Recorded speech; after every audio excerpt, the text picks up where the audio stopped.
meeting. I move to second the adoption of the agenda, Chair. Thank you. Thank you. Honorable members, the agenda has been duly adopted. We are now going to move to the presentation. I'll hand over to Dr. Cele to lead the Recording in progress. DG. No, compliments, Honorable Chairperson and Honorable Members. Thank you very much for the opportunity. It's for the department and the Human Sciences Research Council to come and do a presentation. The HSRC is a critical science council and it plays a crucial role in the ecosystem of our national system of innovation. And it's a center that's going to present today. It has a critical role to help us strengthen our monitoring and evaluation of how the system is performing. So the presentation that they will be making today is critical because it tracks our performance, our system's performance over time through utilizing well-approved framework and a set of indicators. So I would like to ask the HSRC CEO Chairperson to then introduce and lead the presentation. Thank you very much. Over to you, CEO. Thank you, DG. Good morning, Honorable Chairperson, Honorable Members. I also want to greet colleagues who are joining us online. Honorable Chairperson, thank you very much for the invitation to showcase part of the work that we do at the HSRC. The Center for Science, Technology, Innovation Indicator is a center that is part of the HSRC and in actual fact part of the 6 centers that we have at the HSRC. We also have the Center for Community-Based Research, CCBR, largely doing research based in KZN Sweetwaters on matters around health and belonging. We also have a center, Science in Society. We have an institute, Africa Institute of South Africa. We also have 2 new centers, one not really new, but will be relaunched, the BRICS Center, as well as the Policy Action Network Center. All of these centers form part or are part of our research divisions that are at least 4 of them. The first one focusing on democracy and the state. The second one that Professor Charlene Swartz, who's in the meeting, where CeSTII is currently resides, is a division that largely focuses on the economy, employment economy. There's also a research impact division in the HSRC, as well as the health and belonging a division. For us, this meeting is an important meeting, as I said, to showcase part of the work that we do at the HSRC. We pride ourselves of conducting research that makes a difference, and we do so through a range of methodologies. We also pride ourselves in engaging with communities through our work, in ensuring that it's not just a research for its own sake, but research that is developmental and addresses the key challenges of the country. We work with various government departments. We also work with the private sector, and some of the work that CeSTII does is in collaboration with not just government, not just communities, but and civil society, of course, but also with the private sector. Let me not waste time, and I'm hoping, Chair, that in future meetings, you'll also invite us to also showcase some of the other work that the HSRC does. Let me hand over to the responsible executive to lead this presentation. Professor Swartz, please proceed. Thank you very much, CEO. Good morning, Honourable Chair, Honourable Members, DG and colleagues. It's my pleasure to be able to introduce my team from CeSTII, from the Center for Science, Technology and Innovation Indicators. Dr. Nazim Mustafa will do the bulk of the presentation, but also in the room we have Dr. Ilham Peterson, Dr. Khabo Ramaroko, and Dr. Atocha Kasonga. I'm hoping that they will be able to answer some of your questions.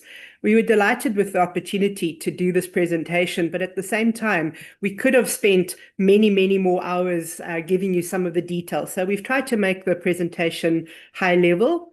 And I'm going to ask that the presentation be flighted because I'm just going to take us through just 2 slides. Just to let you know a little bit about who CeSTII is, the outline of the presentation, and then to actually give you some high-level indications. If we can put it into presentation mode, that's great, and then move on to the next slide.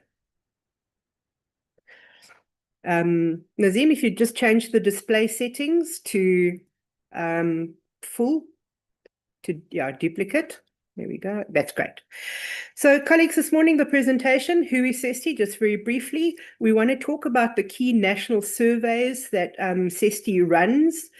We want to talk a little bit about some of the research on mining modernization and state-owned enterprises and capabilities, something about Africa, science, technology, and innovation leadership, and then just to refer you to some of the publications and outputs from CeSTII. But really, the next question is to ask, who is CeSTII? And I know that the CEO has spoken about that in general terms, but it's a statistical and policy research unit within the HSRC. And it is the South Africa's leading center for measuring research and development and innovation. And it produces national indicators used for policy making and also for international comparison when South Africa is on the global stage. The Department of Science, Technology and Innovation has been the core funder for CeSTII for the past 25 years. Much of that time, CeSTII has been located within the HSRC. If I were to give you a summary of CeSTII's research, it would be this. And in one sense, you would allow us to brag a little bit. Please, won't you move on, Nazim? CeSTII is a high-performing, technically capable, and strategically important organization within the DSTI, within the National System of Innovation, and its response to the decadal plan to ensure that South Africa flourishes, that its people is economically able to participate, and that we take our place in the world. So we provide South Africa's official science, technology, and innovation indicators. We develop innovation measurement frameworks responsive to the South African context, but also our African continental context. We identify system weaknesses such as low research and development investment across the country and uneven innovation capabilities, whether it's geographical or by sector. We offer new data tools for faster, more responsive policy making and on emerging technologies such as for R and AI. And we support strategic sectors like agriculture, mining, and state-owned enterprises. And we really have tried to build and enhance South Africa's continental leadership in STI measurement. So I'm going to hand over to Dr. Nazim Mustafa, who is a research director in the HSRC and heads our CeSTII Center. Over to you. Thank you, Nazim. Thank you, Charlene. It's my pleasure, Honorable Chair, Honorable members. It is my pleasure to talk about the work that we do at the center. And I'm going to talk about the surveys that we do, first of all, and how it supports the continent. And then also, I'm going to share with you some of our research that we do related to modernization of mining and also the state-owned enterprises. So the first thing I will deal with is the South African National Survey on Research and Experimental Development. It's the R&D survey. And that survey is an annual survey that is done, that we've been doing for more than 20 years. Well, in fact, South Africa has done the survey since the late 50s, so late 60s, I beg your pardon.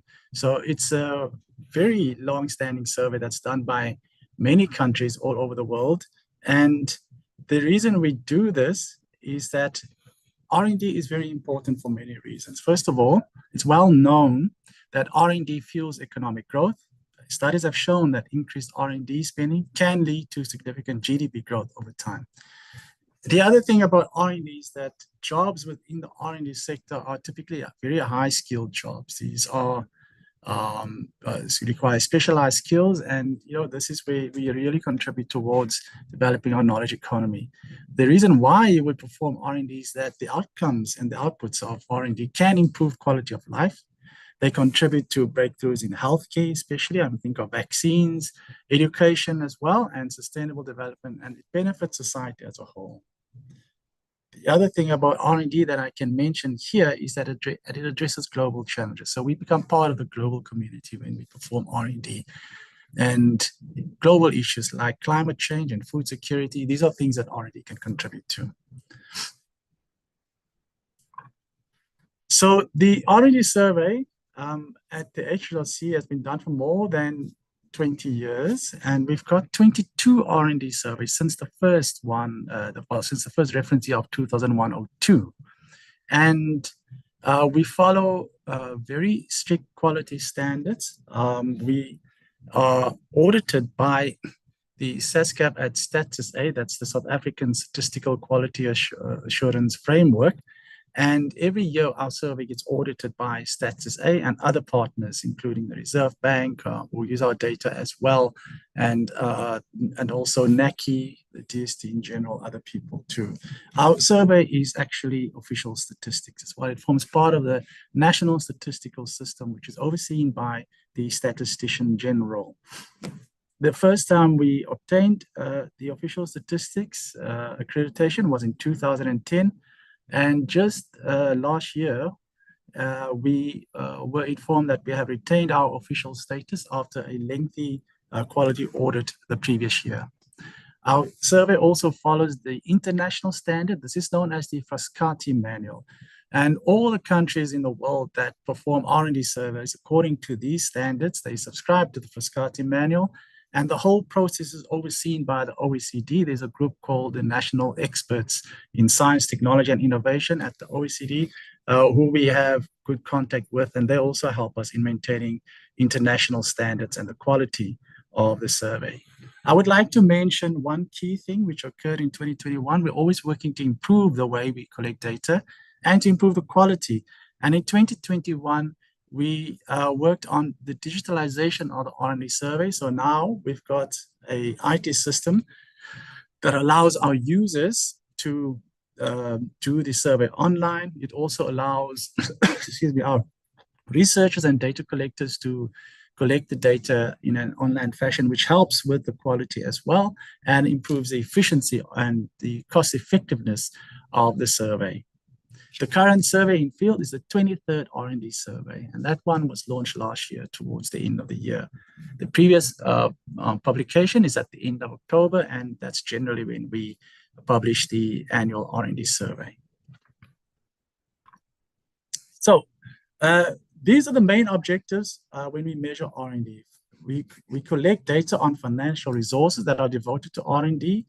We collect data on human resources devoted to R&D, and then also we have various indicators that we also collect in the process. It's quite a lengthy survey, and that makes it difficult to collect because often we deal with people that are very busy. I think especially our businesses, where businesses are busy with business, and they don't really want to spend too much time on other things like collecting data on R&D. But we managed to get good relationships with the business sector in particular, and all of our sector respondents. So the financial resources, I'll give you some examples of what we collect. There are other things. We look at the R&D labor costs, capital and current expenditures on R&D, and then also the sources of R&D funds is something that we collect. We look at R&D personnel, and we also look at different disaggregations of R&D personnel, which provides insight on transformation in R&D. And Included in that is the extent of non-South African personnel, which we have been collecting now for a bit more than 10 years. So we're always trying to update the indicators we collect to make them specific to our context, the South African context, and to provide information and policy insights. We can give geographic data as well. So we do R&D activity by province and also by the fields of science and socioeconomic objectives, and also the industrial sectors in the business sector. So the key indicator that we collect is the GERD as a percentage of GDP. And this is the indicator that is used by all countries as a benchmark of R&D performance. And we have collected data on this, as I said, since the 60s. But you can see from this that we've had a situation where if you compare it to when we first ran the survey, which was 2001-02, the R&D intensity GERD as a percentage of GDP was 0.64. And you see it's been quite an interesting ride. We've had increases in the R&D intensity, which is a good thing. And then the effects of global crises like the subprime crisis in 2009 had a detrimental effect on our R&D intensity. And then also we saw recovery after the subprime crisis, and we peaked at 0.76 in recent years in 2017-18, before then declining as well. And then also we should mention that COVID had a big effect on our R&D intensity in recent times. And since then, we've been stagnant in our R&D intensity. The one thing which I probably should mention is that government funding dominates R&D. And that is just a reflection really of the state at which our country is in terms of the main contributors to funding. Generally, the two main funders to R&D are government and business sector. And countries that are more developed, it's the business sector that dominates the funding and activity in R&D. And if you are working towards that, typically government has to spend more and more money on R&D until you get that point where business can actually come in and utilize the outcomes of the R&D done in the public sector. But it does mean that there's a vulnerability due to fiscal pressures. And there's a need definitely to get more support from the private sector in supporting our R&D. Next, I'm moving on to talk a bit about the South African Business Innovation Survey. This is a business innovation survey that's mainly dealing with formal sector businesses. So why do we do it? Well, first of all, we need the information about innovations, and especially the business sector is really important when we look at the effect of innovation on economic growth in particular. That's useful for us. And this survey will give us statistical data for understanding the sector innovation performance, the determinants, and also impacts, as well as looking at things like barriers to innovation. And it collects a lot of very useful data on innovation. And again, it's an international standard that we use. So this data informs government developing policies to stimulate innovation, and innovation is well known to allow for greater productivity and competitiveness of our businesses compared to overseas situations especially. And yeah, so won't spend too much time on this slide because we've had several instances of the Business Innovation Survey. And the first one that was done internationally was in in the early 90s, I'd say. And there was a manual called the Oslo Manual, again overseen by the OECD. And that was in the early 90s. And our country also developed similar tools to the what's called the Community Innovation Survey in OECD countries. And we call it the Business Innovation Survey. Initially, the coverage was only in manufacturing, but over the years, it's increased to cover pretty much all of the sectors that we would want covered, except for one, which is the agricultural sector. And for that, we've developed a special tool. I'll talk about that in a little while. Some results from our most recent business innovation survey. We've done quite a few of them now, and the results are typically very similar. So this is indicative of the results that we found in previous instances of the survey. The survey is done every 3 years. And in South Africa, we find that almost 2/3 of the country's businesses are active in innovation. What that means is that they have activities which we have identified as indicating that they are interested or doing innovation, or they would want to have innovations. And then amongst those active innovation firms, there are those which have been successful, we call them innovators.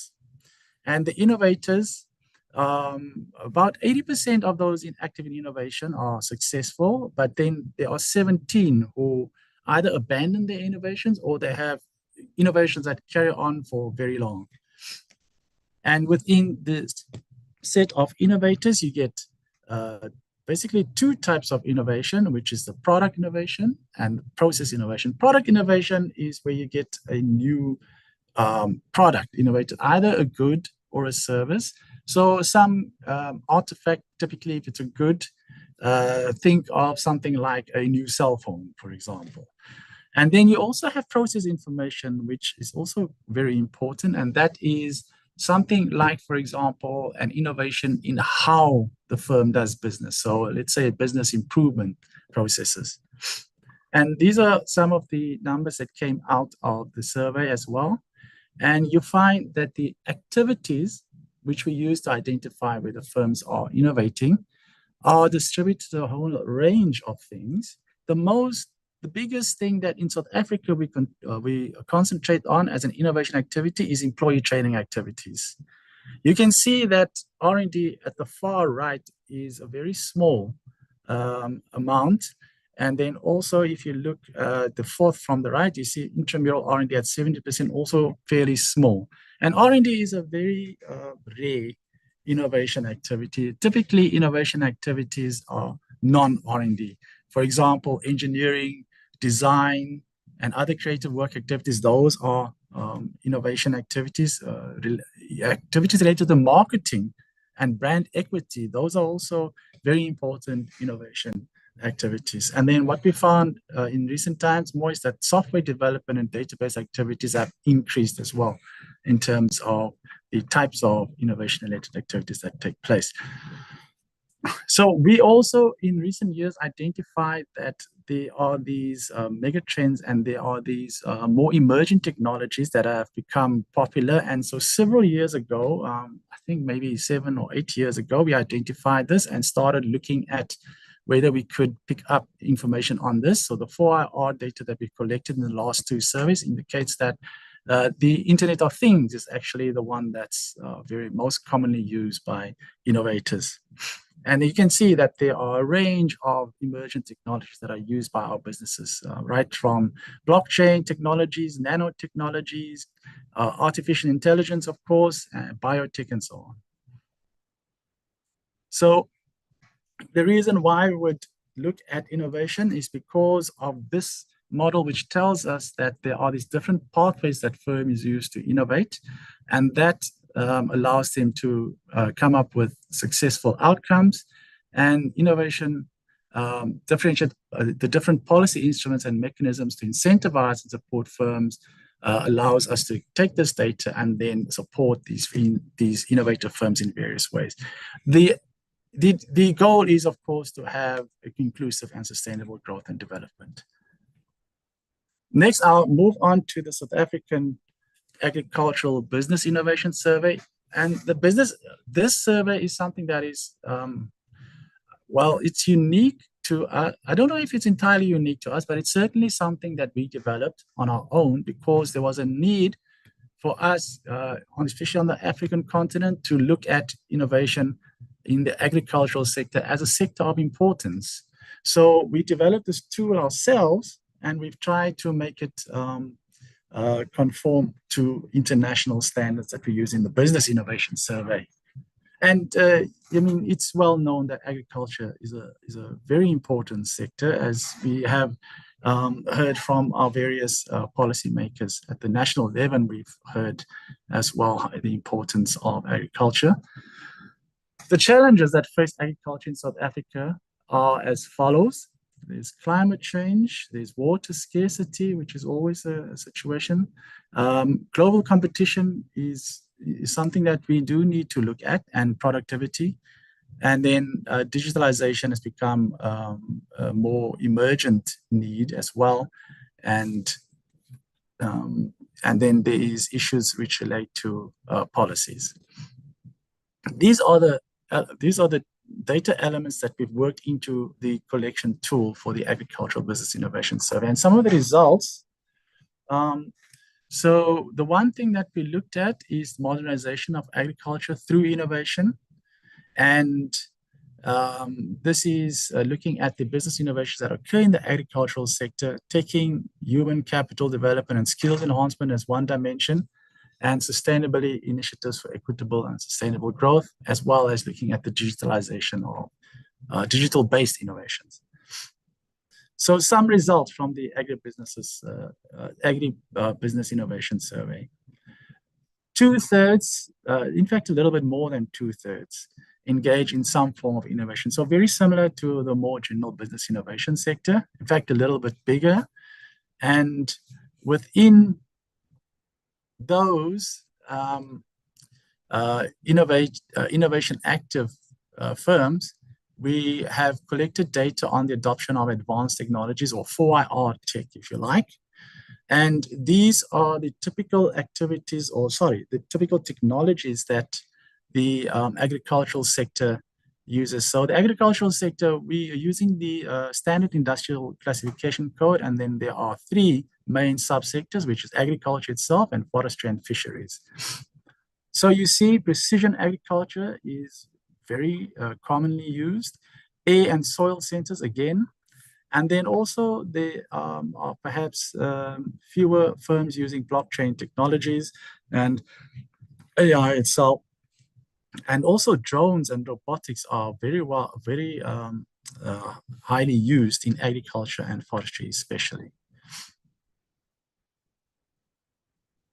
So now I'm going to talk about the last main survey that we do within the center, and that is innovation in the informal sector. The informal sector is actually a very important sector for the continent as well as South Africa. But it's often overlooked because the informal sector, it tends not to be very large in terms of GDP contribution, but it's very important for the following reasons that we look at it, because it provides livelihood. So for those people who are at the lower end of the economic scales, it's important for them to have some means of sustaining themselves. And we should know that 70% of economic activity in Africa is actually informal. In South Africa, it's not as high, it's around 20%. But whenever there is a crisis, one finds that the employment in the formal sector, unemployment increases. And a lot of the unemployment comes from people that have been formally employed. And they find ways about that by moving into the informal sector. So it helps to stabilize the unemployment rate in South Africa for us to have this informal sector. And it also allows that sector to supply affordable goods to the areas within which these businesses reside. And those are typically low-income households. And this is the value of the informal sector research that we have done. So our idea is to build a database of informal business innovation. Typically, informal sector innovation occurs at the local level. So it's very different to the national surveys that we do. It doesn't really make sense for us to have a national survey once off, because we still need to understand about how innovation takes place and what's important in the informal sector when it comes to innovation. So the idea is for us to go locally and to build a database of informal business innovation. And then what we could then do is then work with StatusA to then get some kind of national description of innovation in the informal sector. Okay, and there are The impact is it will allow us to get examples and stories of innovative individuals, business owners, entrepreneurs, and then also monitor change in the local systems. And then with that monitoring, we allow the system itself to upgrade. If we understand innovation better, we can work with the entrepreneurs to make them understand their situation in terms of innovation better, and in that way improve their businesses. So these are the surveys that we have run. Our first survey was in KZN, which was 2019. But we had done the research for this for over 2 years before that. And we developed a tool which is unique to, well, not just to South Africa and Africa, but it is a unique tool in terms of measurement of the informal sector, because it's a tool that is standardized and can be used in other countries. In fact, we have worked with Nigeria, and in 2021, Nigeria used our instrument that we developed to also look at innovation in the informal sector in their context. And the idea is for us to have a standardized tool that can be used across the whole of Africa eventually, but certainly in South Africa as well. We have just basically started with this work, and obviously there's a whole lot of work still ahead. Some of the things that we have learned is that the things that are really important within the informal sector are different to what you find in the formal sector. In the formal sector, typically the goal is to maximize profits and so on, whereas in the informal sector, learning is very important. And then the capabilities that people build is really the great outcomes that you get from running an informal sector business, other than having livelihoods covered. I will just also mention one other thing. We are digitalizing the informal sector survey by developing an app. In fact, we have already developed an app. It's called the My BIP app, My BIP app, Business Innovation Planning. And what it does is it allows an entrepreneur to use the app to assess their innovation system locally. And then through the app, they are able to then possibly improve their innovation skills, and then in that way, grow in terms of the structure, in terms of complexity in their businesses, growing from very basic businesses to more structured businesses. Ultimately, they could also become formal and become sustainable as well. And then we've also created several toolboxes, and then there's something called the Informal Business Innovation Toolbox, which again is utilized by the entrepreneurs in the informal sector, and that again allows them to use those tools to build their innovation capabilities.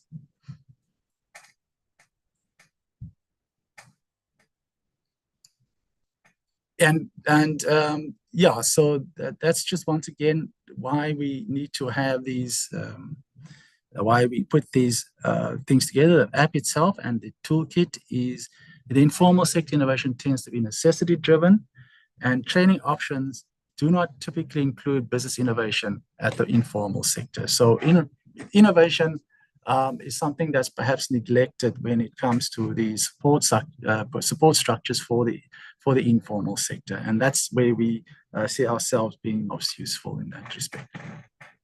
So the other thing that I want us to talk about before moving on to some of the more specific research areas that we have looked at in terms of sectors that contribute to is our role in strengthening African STI measurement. For many years now, for decades now, we've been training African countries to conduct surveys in research development and innovation. We do capacity building, and this covers various elements of STI measurement. So that would be STI, science, technology, and innovation policy reviews. We have developed tools for data management and data governance, and then also digital transformation, because it's very common nowadays for many countries to use digital methods. And we do R&D surveys and innovation survey methodologies that we train different countries in. And you can see the footprint of our work over the years in dark blue the African map. Yeah, so what we have found with throughout all the years, we have been training people to do R&D surveys and innovation surveys and do measurement in general and how that relates to policy. And it's basically the work that we do. We've tried to share that work. And the challenge in Africa is that there's high turnover of experts, and there are not a lot of systems that have been set up for people to do measurement, especially measurement in science, technology, and innovation. And in order to combat that, we have decided to codify a lot of the expertise and the knowledge that we have, and we've developed these toolkits that can be used along with the training courses that we do. And in that way, it provides something that's a lot more sustainable and allows organizations or countries outside South Africa to better support their need for measurement of science, technology, and innovations. We also, for several years now, we have always contributed to the African Innovation Outlook, and that's the main report that is on the continent regarding science, technology, and innovation. We provide expert support to that.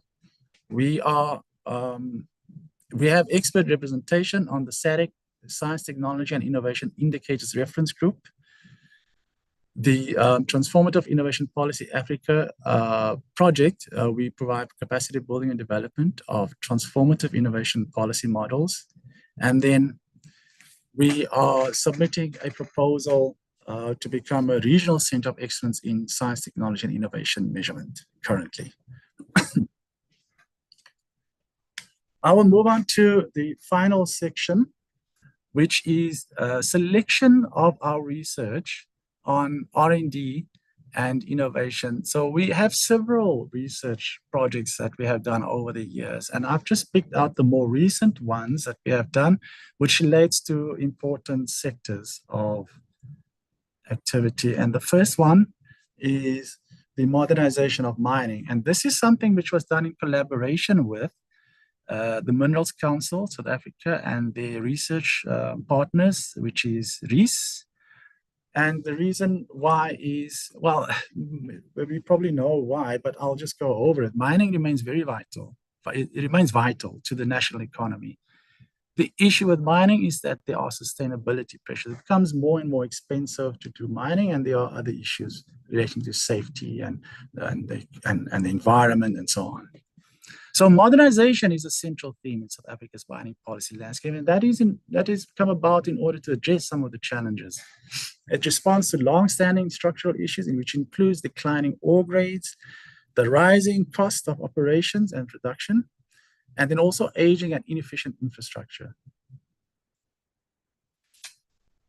The modernization as a concept signifies a shift from legacy practices, and it allows technology-driven solutions, looks at greater resilience, and it's a goal towards future-proofing the mining sector. There are 5 primary themes. These themes have emerged from conducting research with the mining sector: safety enhancement, automation and technology adoption, environmental sustainability, data-driven operations, and process efficiency. The concept of modernization is not very well established in the literature, which is what we found when we started doing this research. But you could say overall modernization is primarily understood as implementing new technologies and processes to enhance safety while improving operational efficiency. This is the idea of modernization in the South African context, which is also that's something that we have used when we have conducted the research, because our research is very much locally based. Environmental consideration appears a secondary dimension, while data-driven decision-making is an enabling factor which supports improvement. And then the final piece of research I will share with you very briefly is on science, technology, and innovation compliance indicators for state-owned enterprises. And we have done research on the SOEs as well. We have conducted, in particular, 3 case studies in great detail, But of course, in our R&D server, we collect data, and we've been collecting data on SOEs for more than 10 years now. So we've got very rich R&D data. And to complement that, we did some case studies to work out what is it that would require us to have innovative SOEs. And we developed a conceptual framework for that, and we did some background research. And then we looked at it in terms of the following 5 dimensions, which is human capabilities, technological capabilities, research infrastructure, and then very importantly, networks or collaboration, and then also issues of governance, by which I mean the ability for SOEs to move within or sometimes without their mandate slightly to innovation.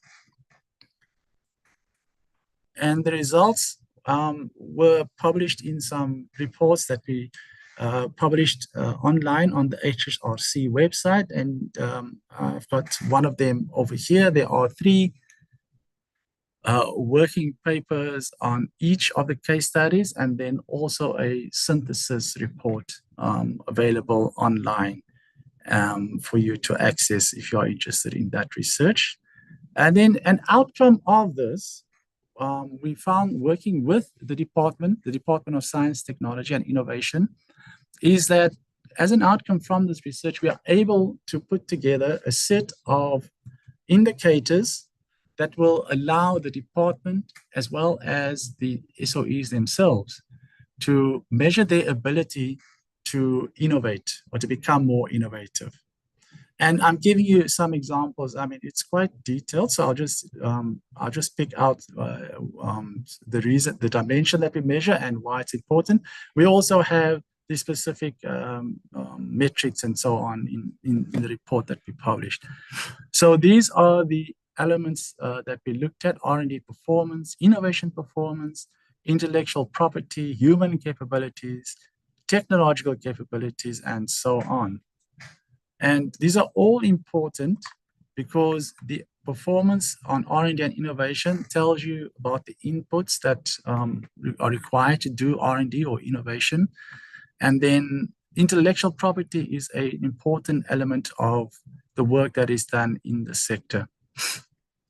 And then you find that a lot of the SOEs, viewed individually, they are sui generis. They are organizations that are unique in their sector, and they have built up certain technological capabilities which are unique and that allows them to perform their functions. And that is an important element which relates to how they could also become more innovative. And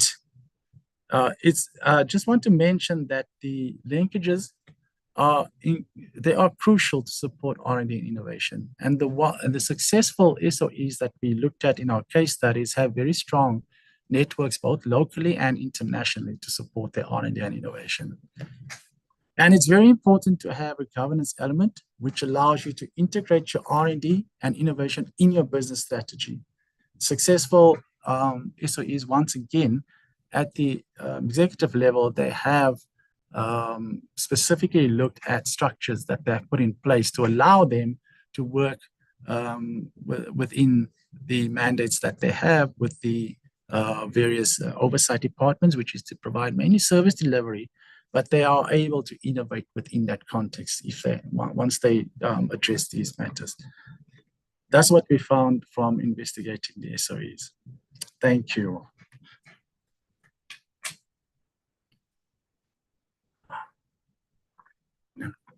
Thank you very much, Dr. Masifa. CEO, back to you. Thank you very much, Honorable Chair and Honorable members. I think the information that has been provided for us to you by us this morning, I think, speaks to 3 key ideas that we've always pursued as HSRC. Firstly, that it's not data for its own sake, and if you look at the work that CeSTII is doing, is that it is producing data that informs policy and strategy. Secondly, I think this is again something that we need to also acknowledge from the work that CeSTII is doing, is that there's always been a government uptake of the data, to an extent that government has requested CeSTII to provide that data again for that policy and strategy to happen, and a policy that is informed by data. Thirdly, institutional use has also been something that we have worked on extensively through CeSTII, the work that's happening in the mining sector, the work that's happening at SOEs. And let me pause to also say that this data is not necessarily showing us a doom and gloom in terms of R&D expenditure in the country, or innovation expenditure in the country. Of course, there are lessons learned, but largely there are positive stories that are coming from South Africa through the data that we have unearthed. But maybe lastly, from the CeSTII experience representing HSRC, is that we've also been able to put to practice the idea of our Africa agenda research. The work that CeSTII is doing has been regionally relevant, but also Africa relevant as well, so that we do not just focus on South Africa, particularly R&D that doesn't know a boundary. So those are the four things I think that we can take out of the work that CeSTII has done. And thank you very much for again the invitation, and we look forward to getting feedback, questions, and more comments. Thank you very much, honorable members and honorable chair. Thank you, CEO. Can I have members who have questions, clarity-seeking questions? Honorable Mjadu, Honorable Nkosi, Honorable Ramungaro,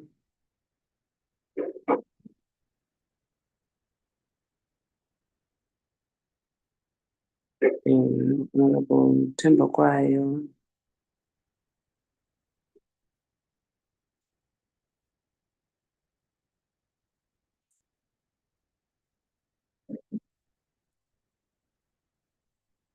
I want to believe that these are the only hands. Honorable Sapo, Honorable Mkhunu.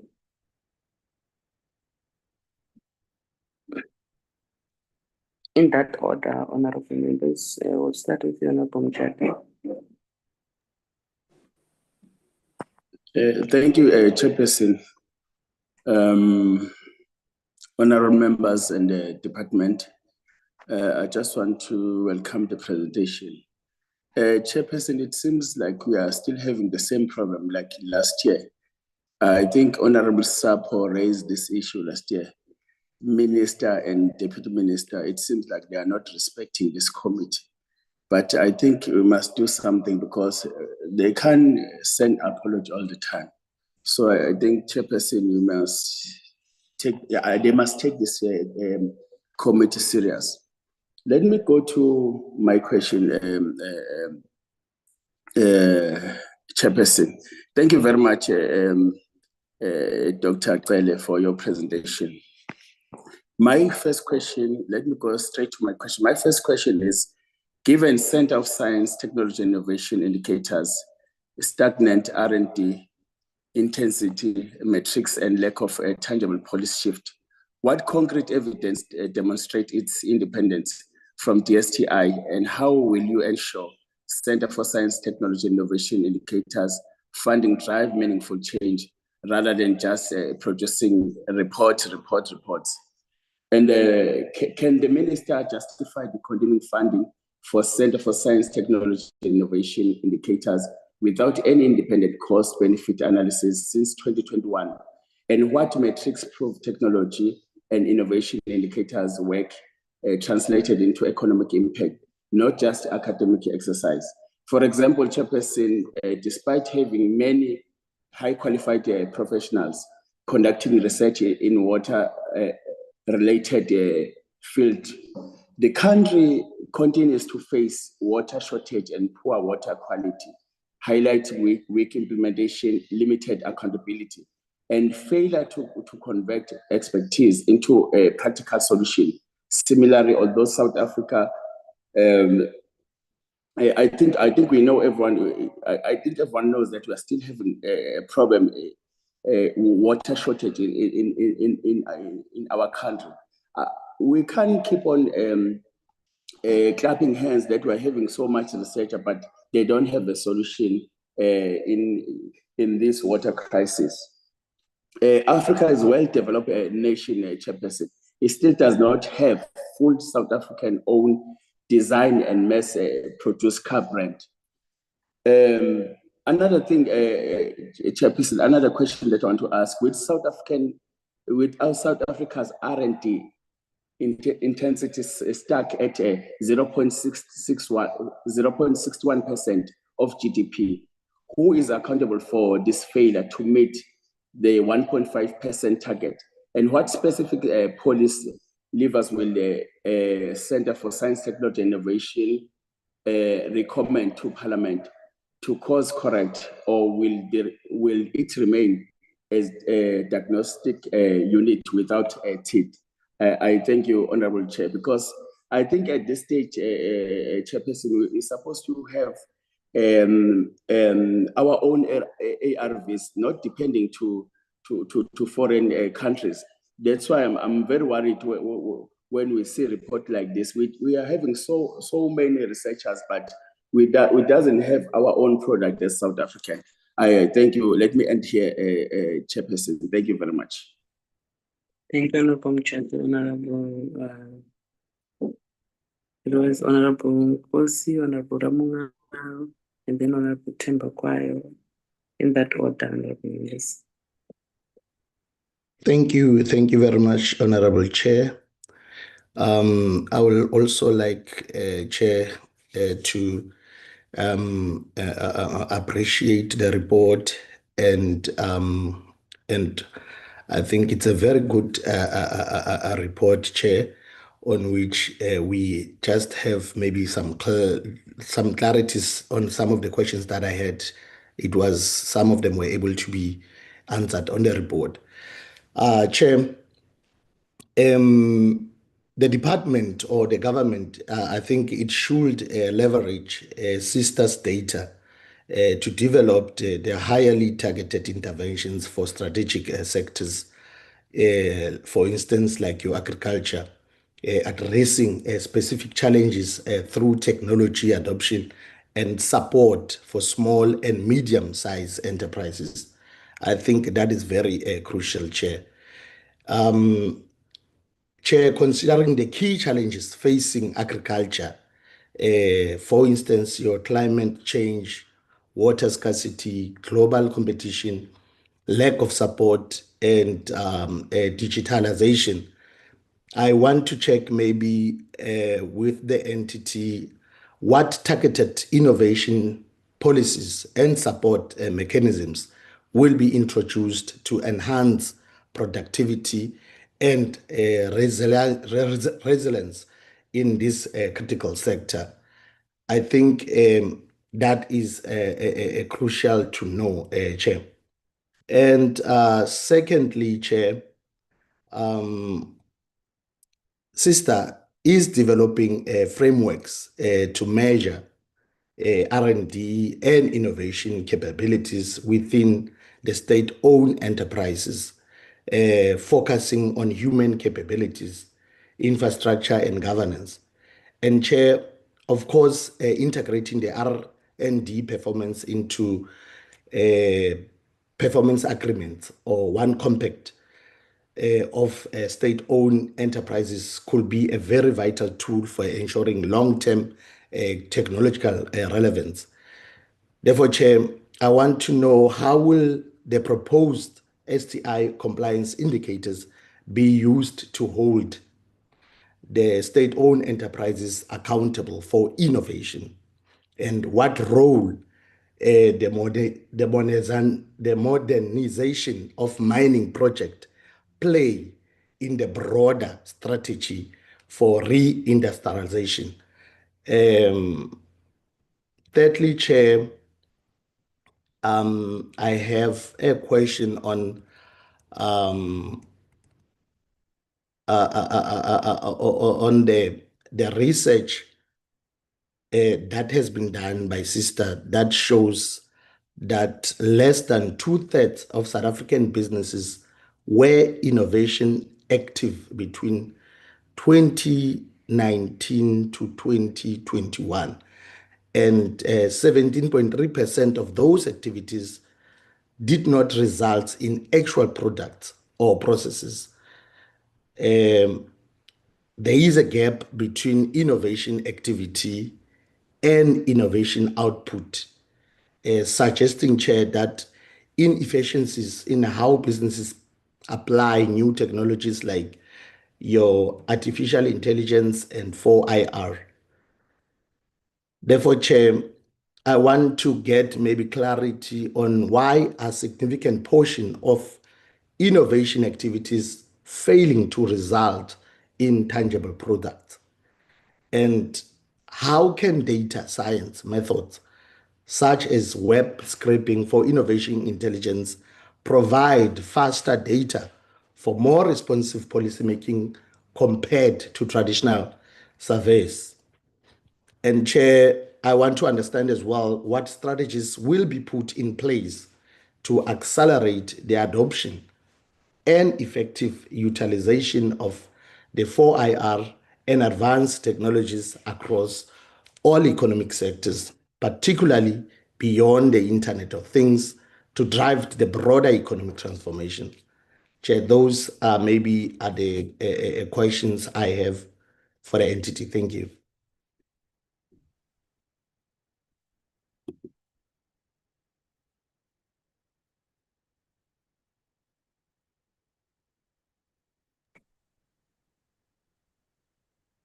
Honorable Member. Greetings, colleagues, and thank you, Chair.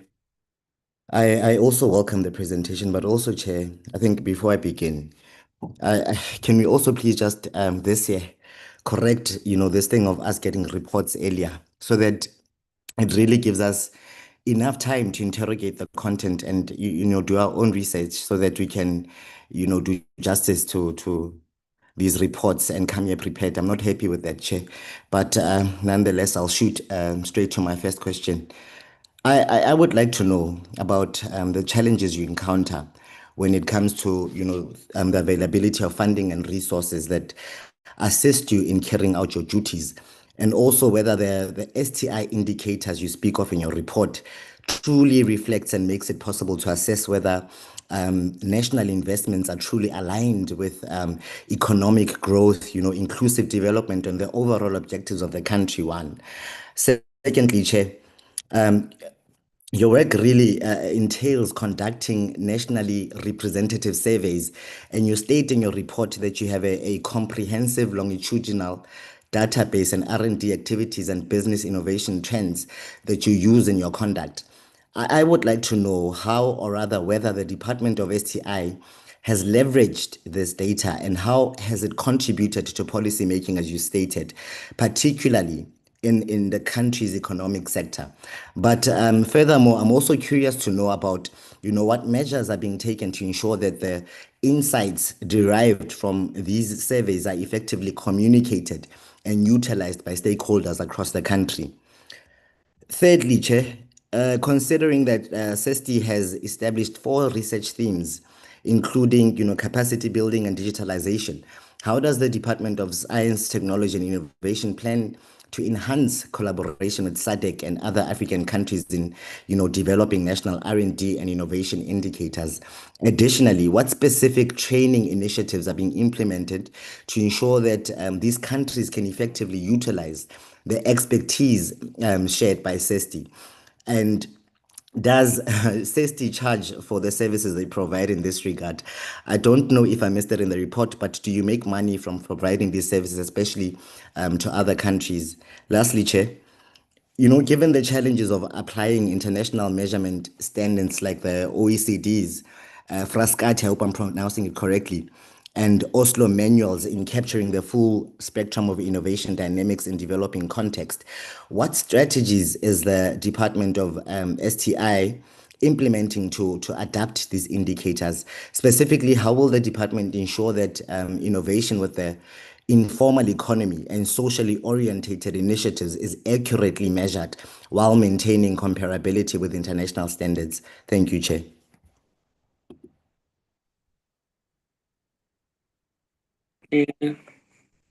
Honorable Tembokwai.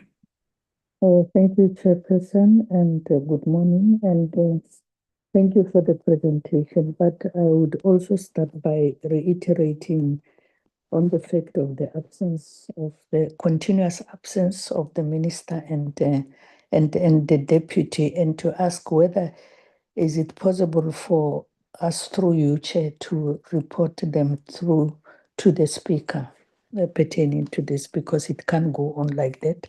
It's a very bad start for 2026, and we have to attend to this matter. Back to the presentation of CeSTII. It said that they are involved in the research on matters around health in KZN University and the community involvement as well. Firstly, when it comes to the involvement with the communities, the immediate term that comes to my mind is your contribution through your research to the socio-economic outcome, which include employment creation. How is CeSTII analytically work that links the R&D to this effect? And while on this, your involvement on the research matters in health, in KZN University in particular, the very same university where the SIU is investigating allegations on maladministration and irregularities in 4 vaccine research projects dating from 2002 to 19 December 2025 based on awarding of contracts. How sure are you that CeSTII won't be implicated in the outcome of the SIU investigation? And secondly, how would you safeguard CeSTII against such alleged allegations in future? Pertaining to informal business innovation on startup, how is your involvement with the Department of Small Business Development to necessitate funding for the informal settlement community business startup? And lastly, is the current resourcing for CeSTII adequate to sustain high quality measurement, data infrastructure, and advanced analytics? If not, what additional resources are needed? Thank you, Chair. Honorable Mkulu, and then Honorable Honorable Mkulu, Honorable Sapo, and then Honorable Mazoni. You can move in that order, Honorable members. Thank you, Chairperson, and let me join my colleagues in appreciating the presentation that has been done to us and giving us the knowledge of what is happening in our department and also in the CeSTII research and development achievements, which is good. Chairperson, my first question will be on the resources and the support by the department. What resources and support will be dedicated to CeSTII to further enhance capacity in generating timely, granular, and forward-looking data, including advanced data science methods like the nowcasting and the web scraping to effectively inform evidence-based policy making. And my second question is on the informal sector, which is very critical for for the development of the economy in our country, and the recognition of that sector and the assistance that that is being offered, which I've noted that the presentation spoke about some apps that are being developed. But my question is how can the government scale up the successful initiatives to the informal sector, such as the Informal Business Innovation Toolbox and My BIP app, to ensure wider reach and greater impact on livelihoods and unemployment across the country? And still on the informal sector, which is very critical for our economy in this country. How can DSTI, working with CeSTII, assist the informal sector to access and develop their work in the community, and the recognition of the informal sector in a formal way, working with States SA, so that whenever they talk about the employment, the unemployment rate in South Africa, and all those that are doing those researches, they can include the informal sector. But as we do that, also the department, you have a plan of working with departments like small business, trade and industry in assisting the informal sector so that they can grow? You spoke about agriculture, you spoke about mining, but we also have just the informal sector, the different businesses. How do you have a plan of assisting them, working with other departments? I know that it cannot be financed by our department, but we have small business, you have the other departments that focuses on them, even the Department of Finance, in order to assist them to graduate from being informal to formal business sector.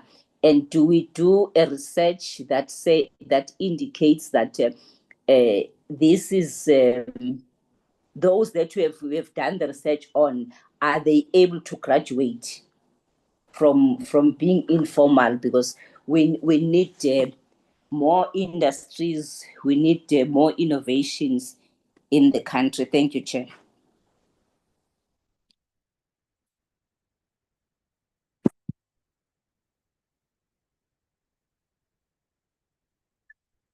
Thank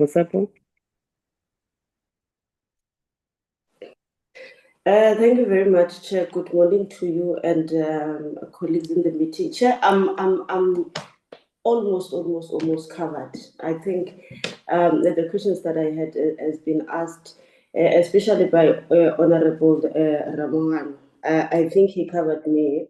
But to say just two things, Chair, the presenter has indicated, just to link to what Honorable Ramohano raised, the presenter indicated that the department or the entity itself has been assisting in trying to capacitate our SOEs.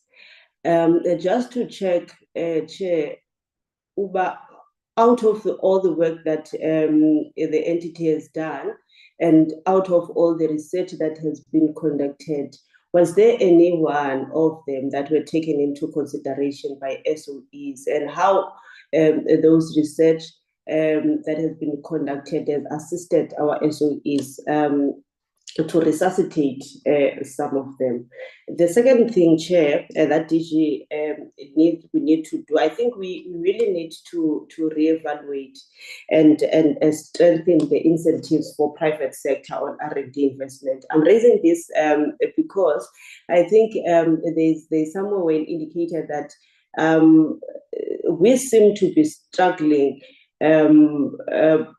to move towards meeting our 2030 target.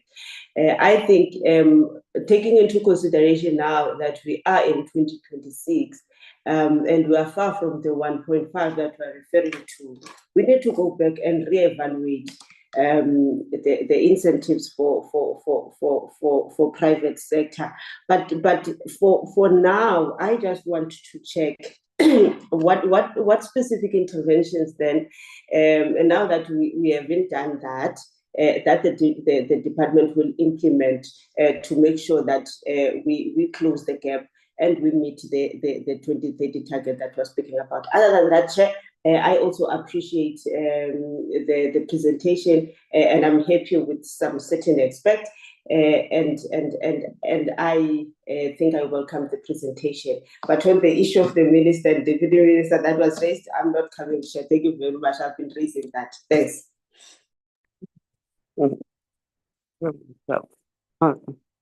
You and Honorable Njandi are always raising this issue. Honorable Mazoni, I think will be the last one.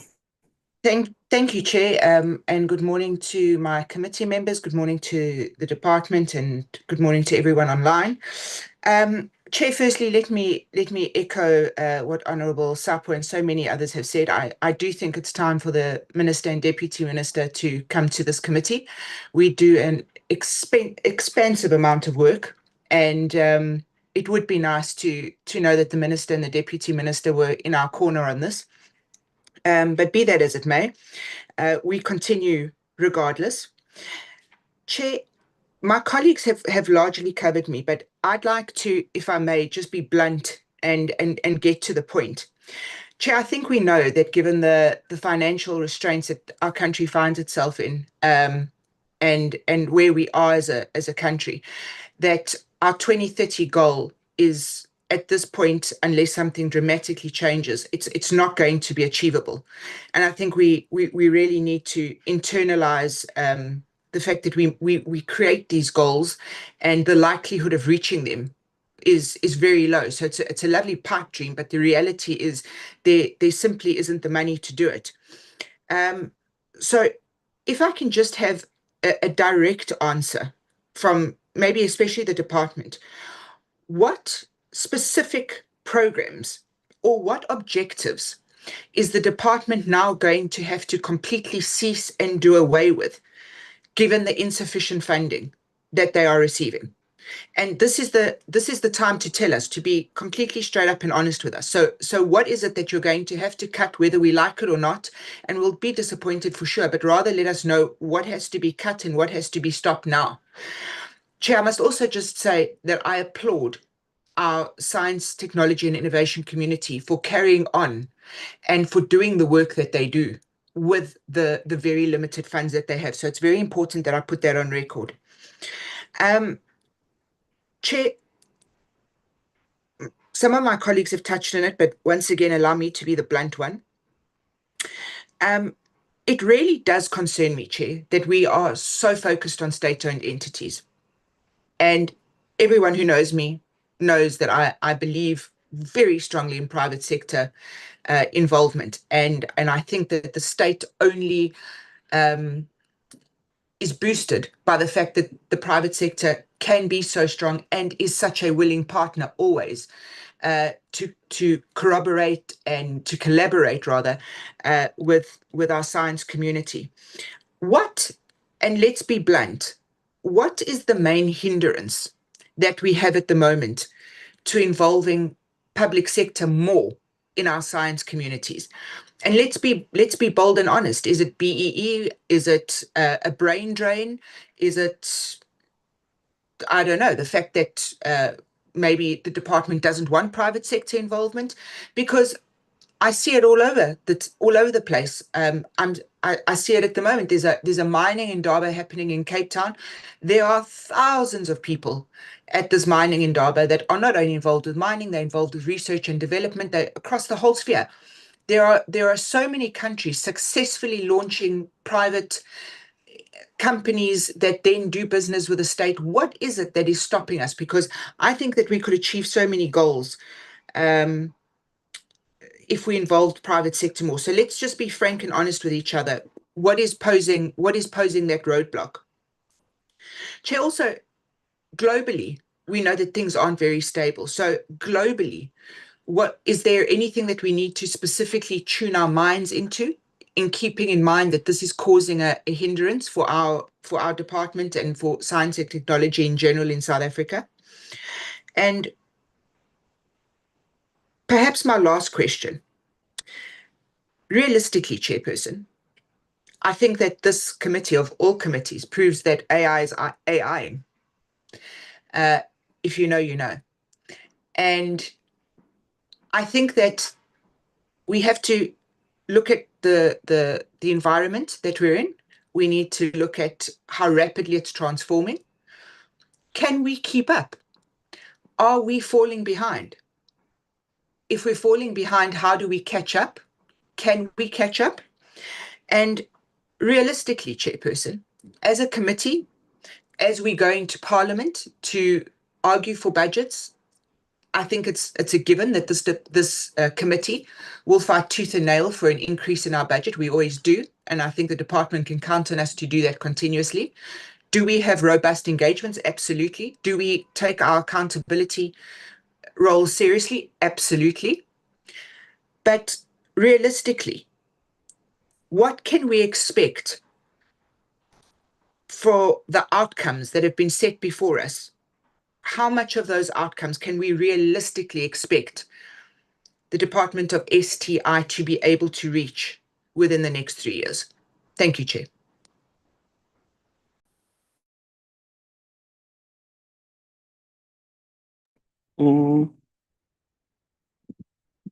If the hands of Amazon question about the Jadu app, is it a legacy hands?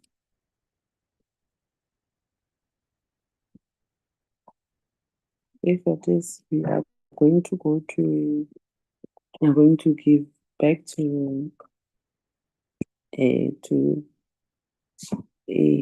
don't know if we'll start with you, DG, and then we hand over back to the CEO and the team for responses. No, thanks, Chair. Maybe let me ask the CEO and the team to respond, and then I will address policy and departmental-oriented questions thereafter. CEO? Thanks, DG, and maybe let me just also just ask the team to be on standby to respond to questions and comments around agriculture and mining. That will be one, the informal sector, and of course, Professor Swartz, if you can also come in on issues around resourcing and how we also do outreach in terms of our research. For me, I think there are three issues, honorable members. One is that we absolutely are in agreement with the committee, and we've always been in agreement with the committee around the interface between research and policy uptake. It's not a linear process. It's also a process that is often that requires a lot of discussions and lobbying. As an entity, let me talk about the HSRC mandate is indeed to produce credible research with recommendations, with policy implications, and of course, engaging with relevant departments, engaging with yourselves to assist us that whenever we do our research and it's credible research, that there is not an automatic uptake, but a speedy uptake of some of our recommendations. And I'm hearing honorable members' frustration around, did our research, was there an uptake of our research? I am also wanting us as HSRC, but also engaging with the larger community, including government, that whenever we come up with research, indeed there needs to be that interface, particularly around the recommendations that we make. It also does not follow, honorable members, that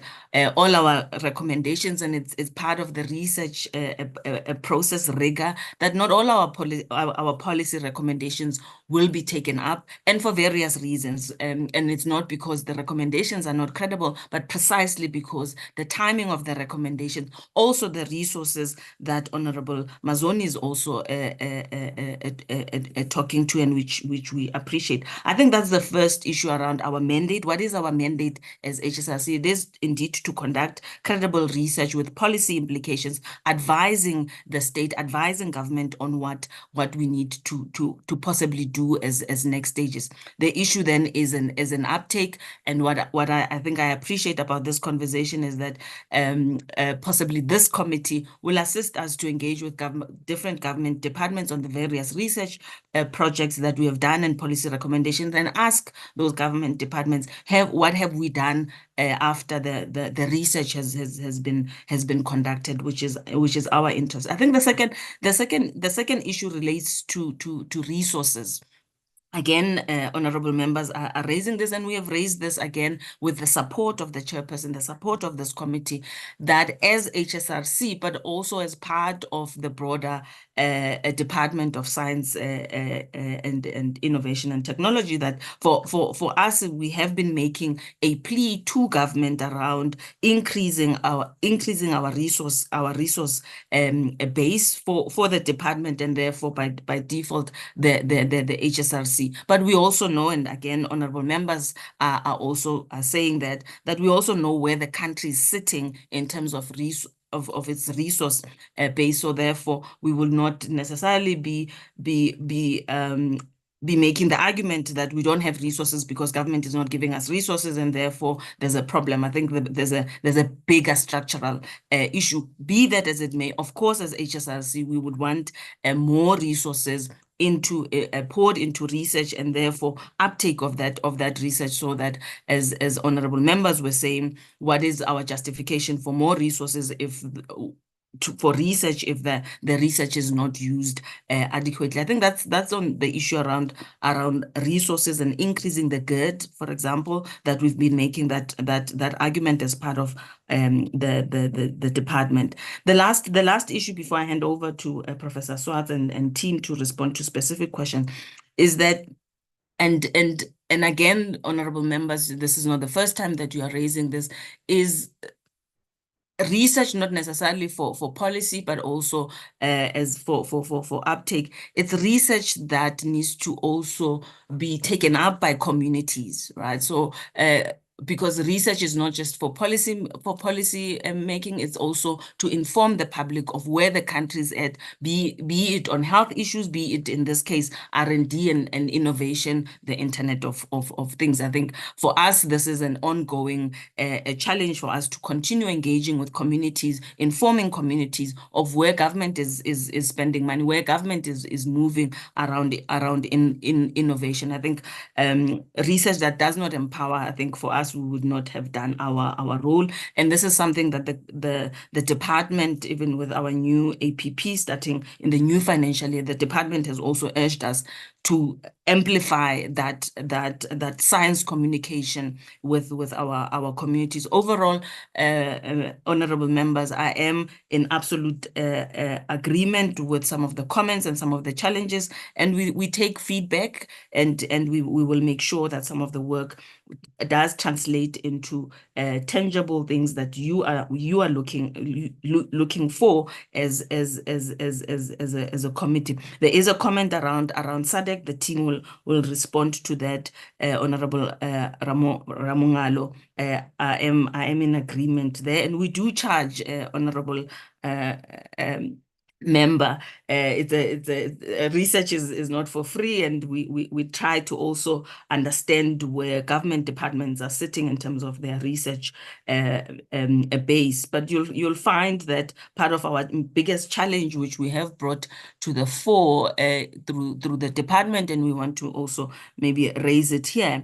The challenge is that we are a state entity conducting research. In most instances, we are also required to go through many hurdles to even provide that service to government departments that have budgets for research. And I think it's something that we need to look at very, very closely, so that research is funded and research there is also an uptake. Again, greatly appreciated. It's always a pleasure interacting with our committee and its robustness. Charlene, maybe if you can touch on resources and engagements as colleagues could also talk on SADC Right. and other sectors. Thanks. Sure. Thank you very much, Thea, Chair, honourable members. Thank you for all those questions. We've taken some careful note. And I suppose one of the big questions is, do we have enough money to do this work? And the big answer, I suppose, is that we cut our cloth according to the money that we have, and that if we get more resources, we are able to do more work. Yes, while we do charge for research, one of the questions from the honourable members was around our work on the African continent. And sometimes we raise additional money from various foundations externally in order to make sure that that work happens. And partly it's because we believe that we need to be a good citizen both of our continent and of our country. And so that's really important, that a lot of the work that we speak about, that we've been doing in collaboration with Africa partners through conferencing, through capacity development, has been that we've been able to raise some of that money to do it ourselves.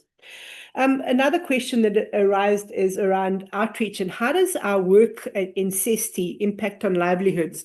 I want to just give one example. Towards the end of last year, we had a workshop with the Western Cape government.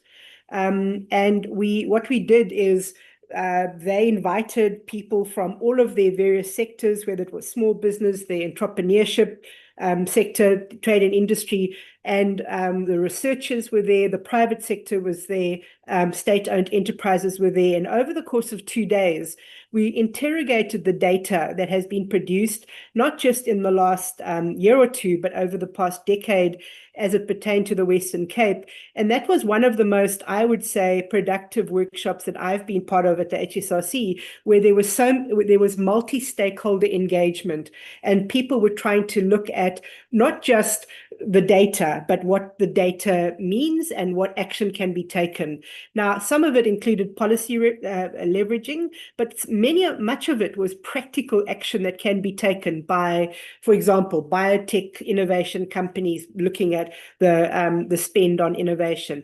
And so, colleagues, that for me is something that needs to be repeated in all of the provinces, because I think the closer we get to the ground, the more we have the possibility of using this data to impact on livelihoods, both through policy and through practice. I'm going to ask my colleague, Dr. Peterson, to address some of the issues related to the informal sector. And then I'm going to ask my colleague, Dr. Ramoroko, to speak about agriculture and mining. There were a couple of very specific questions about that. And then I'm going to ask Dr. Kasonga to speak a bit about foster data and some of those issues that were raised. And then I'm going to circle back to Dr. Mustafa Nazim, just to speak about some of these other bigger issues that were raised. So Ilham, if I could start with you, please. Thank you. Thank you, colleagues, for the questions.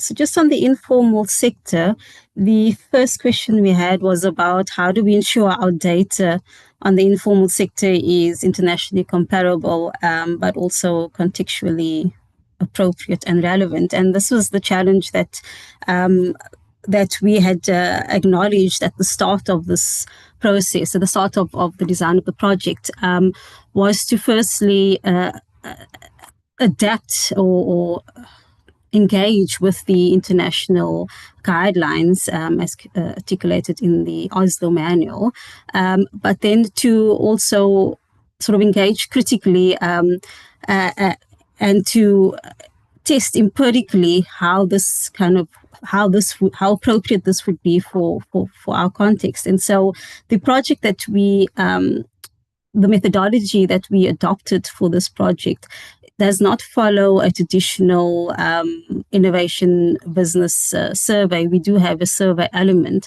but we also, we've conducted mixed methods research where we add qualitative research, which enables us to be able to really get a grounded understanding of innovation in this context, the language usage around innovation, so the nature, the drivers, the outcomes, the barriers, the challenges, and to use that understanding to inform the survey instrument, to ensure that our instrument is contextualized as well. And so going forward, that is the plan, is to continue with this kind of keeping the traditional conventional survey, but refining it as we go along, as we understand more, developing this grounded understanding of the informal. And we use community-based methods as well to be able to develop that understanding. And then the second question was around collaboration with the Department of Small Business Development. So over the past 2 years, we have engaged the department, and particularly the unit responsible for the informal sector. They are in the process of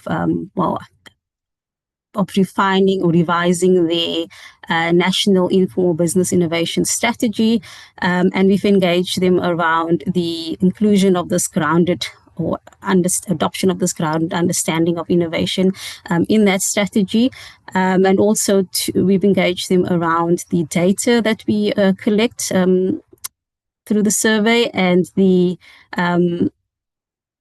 app, the My Business Innovation Planner app and the toolkit, which were really designed to be able to engage informal business owners directly around innovation and to promote that understanding at the local level and on the culture of innovation-oriented entrepreneurship within the informal sector. This is still, it's a new collaboration, and we're still in sort of discussions as to where this would go. For now, we don't have a fully funded project and plan as to how we will roll out the toolkit and the app at a national level, provincial level, and in terms of I think the last question was about aiding informal businesses to graduate to the formal sector. And here what we've engaged this Department of Small Business around is to really think about capabilities to formalize and the importance of innovation capabilities in that kind of informal business toolkit, where to become a formal, sustainable employing business, there's certain capabilities that you would need, and so it's really thinking about how you build capabilities to formalize rather than focusing only or mainly on business registration and compliance. Thank you, Shani. Thank you, Ilham. Dr. Kasonga, could you speak about the questions on data? Thank you, Charlene. Honorable members, Honorable Chair. My response will be to the questions regarding the data. Yes, we have explored. We have introduced a new project within CeSTII that is investigating and working on upgrading methodologies for better data analysis and for policy dissemination. We are exploring web scraping, we are exploring nowcasting, and we are exploring these in terms of using the longitudinal time series data that we have in order for us to be able to fill in the gaps that might exist and also be able to better predict policy movement, economic movements going forward. And we're still in the preliminary stages, but we are already moving in that direction currently. Thank you. And then Dr. Magopa, would you speak to some of the specific questions around agriculture and mining, and water, if you could? Thank you, Professor Swartz. Good morning to the Honorable Chair, honorable members and colleagues. Yeah, I will speak to, of course, issues relating to agriculture and mining. I mean, if we look at agriculture in South Africa, we're talking about a two-sector type of agriculture where you have your big commercial farms and your small scale farmers, including the subsistence farmers. Now, in the cases where we start talking about modernization and adoption of advanced technologies in the space, we're talking about transition to a more advanced agriculture or precision agriculture. And that kind of transition is actually also affected by the nature and characteristics of these two groups, and they do not achieve it at the same pace and also in the same manner. I mean, for example, if you look at commercial farms that are doing well, they tend to have their internal research, development, and innovation teams. Whereas when you start thinking about the small scale farmers, you're thinking about farmers that are actually relying extensively on extension services, and also from the local farmers as well, trying to sort of learn from each other. So in that sense, and also I think the sector is very complicated as well when you also start thinking about precision agriculture and precision technologies. Of course, it is important, but there are number of areas where I think precision agriculture needs to be implemented, and you can fix one or contribute to one, and then the other one is still lacking. I mean, things like improving productivity. Of course, farmers want to improve productivity. They want to reduce waste. They want to save resources like water. What kind of technologies, advanced technologies that farmers can use to actually save resources, save water, and use land in such a way that it will be sustainable. And issues around increasing profitability. Of course, there are farmers who are actually struggling to access profitable markets, playing a role in functional value chains. So it's in those areas where I think precision technologies can actually help farmers. Of course, also an area of creating or supporting a climate smart farming also. That is also another fundamental key when we're talking about precision agriculture. But what seems to be a more prevailing issues in terms of barriers in this space is issues linked to finance or funding. These precision technologies are expensive. If you start thinking about drones, a small scale farmer would not be able or be in a position to afford a drone, afford to implement the weather station that can help them actually to predict the weather, and also to be in a position where they can safeguard their produce, especially, for example, in cases where farmers are producing for export markets. The regulations there are very strict. And one farmer having an issue in an area would then also affect the other farmers. So that's why I'm saying this is a pretty complex issue. And of course, another prevailing thing, which seems to be a challenge as well with regards to farmers, especially the small scale ones, to sort of actively engage in research, development, and innovation, is the issues around regulations.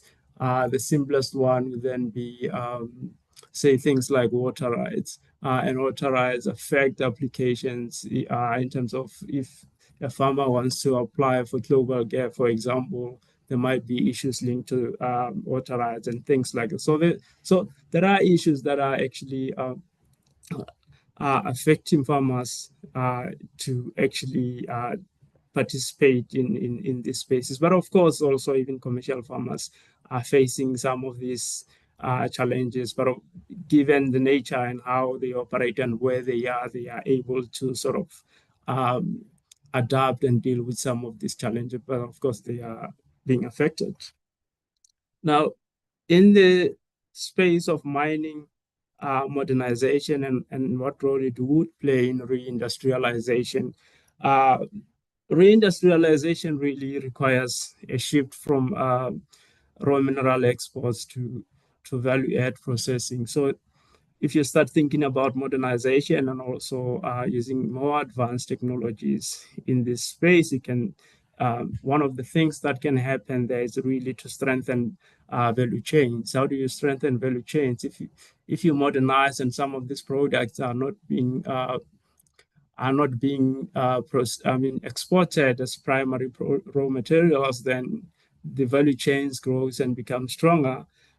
There's also issues around building capacity for broader transformation. I mean, on the positive side of modernization is the fact that modernization does not necessarily replace or create job losses, but rather transform the nature of employment. Traditionally, mining has been more labor intensive.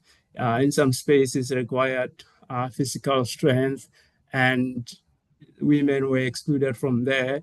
But if you modernize and start using technologies that do not require physical strength, for example, if it's not scary, if it's not deep down, then you can also create a space for women to also play a key role and work and have employment in the mining space.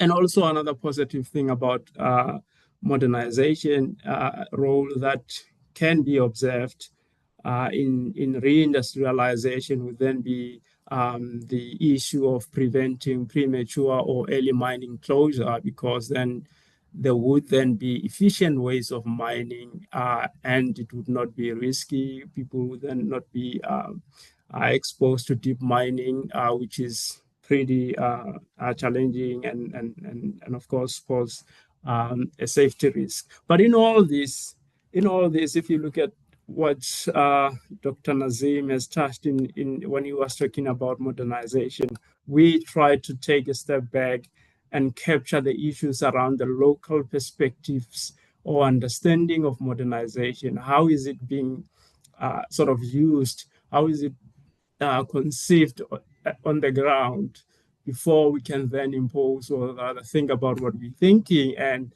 looking at the results of the study in terms of that, there's a bit of a narrow perspective on the concept of modernization, which is really linked to operation and efficiency, also health safety.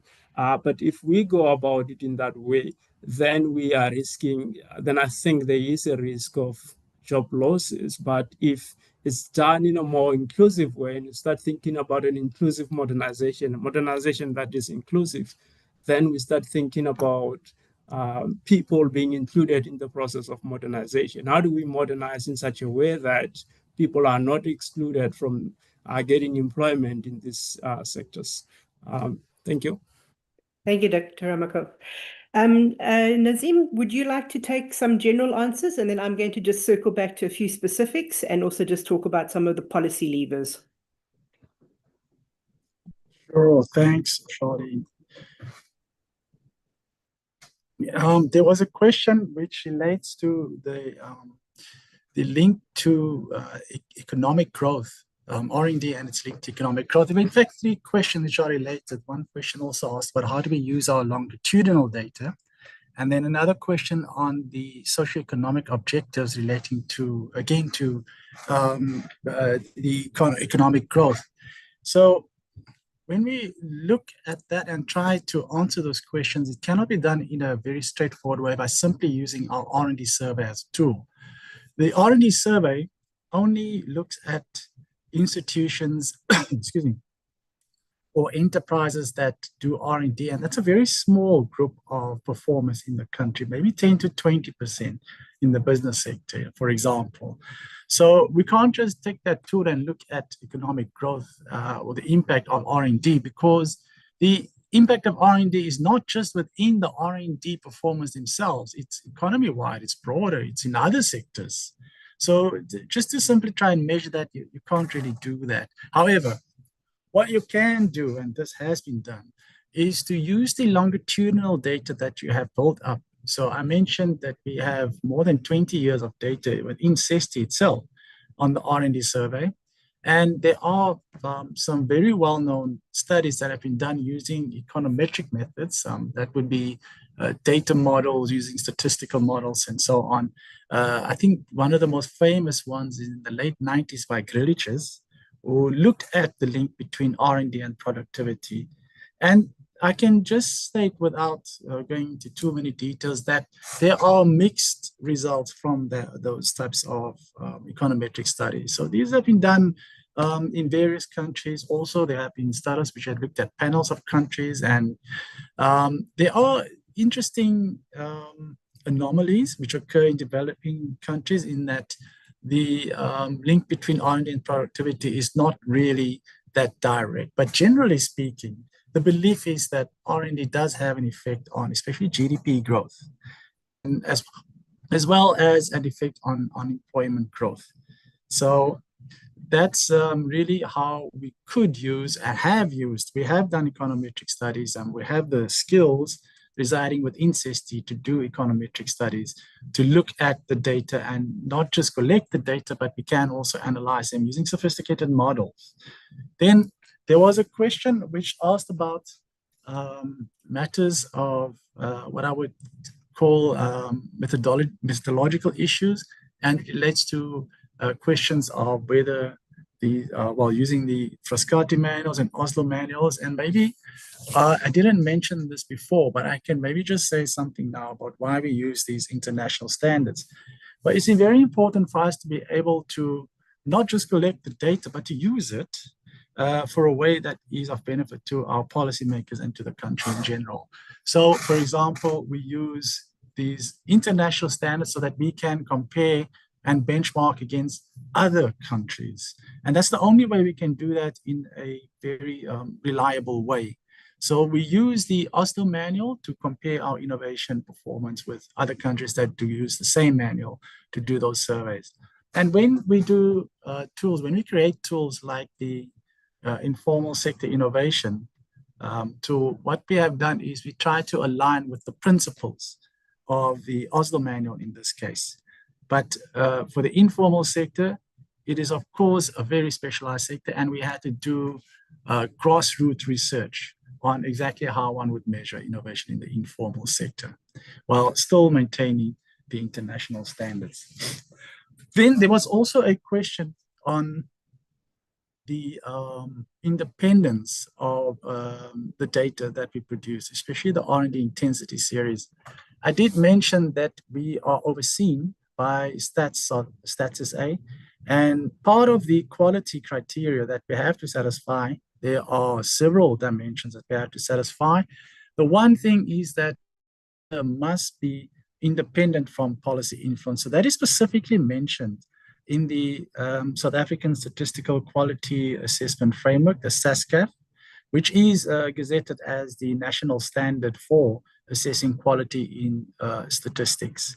And that is something that we have to adhere to in order for us to maintain the official accreditation. So yes, we do make every effort to keep our data independent from policy influence. So our data is simply what we collect from the various institutions and the various businesses that we collect from. Then there was a question on the SOEs. And maybe I can just share with you some of the history of that project. We started that project more than 10 years ago. And that was championed on the DST side by our colleague, Godfrey Mashambo, who has since moved on. And we first used our CeSTII data to identify SOEs and look at how SOEs have been performing. then what we did was we got together and we had an engagement with the Department of Public Enterprises. The DST led this engagement. The DST at the time, we were called the DST. And then we had several SOEs also represented. You may or may not be surprised to learn that most of the large SOEs, in fact, all of the large SOEs do R&D in their performance of their functions, and many other SOEs, also the smaller ones, also do R&D. So we had a very large group that we shared the research with, and it was very positively received. And as an outcome of that, we were asked to conduct further research, and that is how we did some case studies of 3 of the partners that were at that engagement.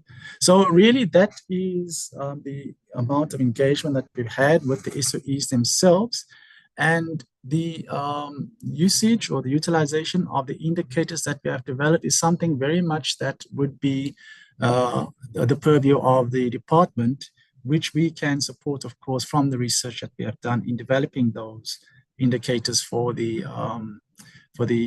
compacts that the SOEs have. They currently do have some indicators on science, technology, and innovation that they have to report to in the compacts, but it's mainly R&D expenditure, as well as some training indicators as well. So this is a much broader set of indicators that will speak specifically to innovation, more so than R&D. Innovation requires a lot more than just the R&D. So that also gives you an example of how we disseminate the work that we do. So we try very much to involve those people that we identify as being the prime stakeholders and the prime users of the research that we do. In this case, it would have been the community of SOEs, as well as the Department of Public Enterprises, of course. And I'll give you another example. We make specific links. We create, we have a network of people that we speak to and engage with on a regular basis. Most recently, we worked with the Western Cape department because they have a new strategy out, the economic growth strategy, some of you may be familiar with, and one component of that is on innovation. So we have engaged with those colleagues, and we are supporting them through provision of our data at the provincial level. This is something that we want to also increase. We want to increase our links with the regional areas. We also have dissemination activities at the broader African level and also at the SADC level, something which I did mention earlier on. And I think I will stop at that point. I think I've answered most of the questions, and the other questions really, I think some of those, I don't know if the department wants to sure. call on us at some point to support them, but that's pretty much it. Thanks. Thank you, Dr. Mustafa. And then just 2 questions from Honourable Manjadu and from Honourable Manzoni. Honourable Manzoni, as usual, you've asked us provoking questions about the private sector, and those are big philosophical questions. But we have been thinking about policy briefs and policy implications. And so we've done some work on policy levers to boost innovation and productivity in South African manufacturing firms. We've ensured that the private sector is at the workshops that we hold when we talk about the data. And one of our most recent policy briefs is looking at the role of broad-based Black economic empowerment on innovation. And so we are making sure that we are bringing to the table the state-owned enterprises, private sector, and the informal sector. Honourable Manjadu, you asked the question also quite provocatively at the beginning, is this just a diagnostic unit with our teeth? And we hope that some of the answers that we've been able to give have shown that we are busy looking at more than just the data, because we are a team of academics who are both highly trained in data collection and data analysis, but also in the application of the data. I asked one of the team just to look through some of the policy briefs we've been writing recently, and there are over 20 of them. And as we've made promises to this committee before, we will make sure that this committee is apprised of these policy briefs as they are produced. including mapping modes of firm innovation in the private sector through new indicators that might not have been capturing the kinds of innovations that private firms have been developing.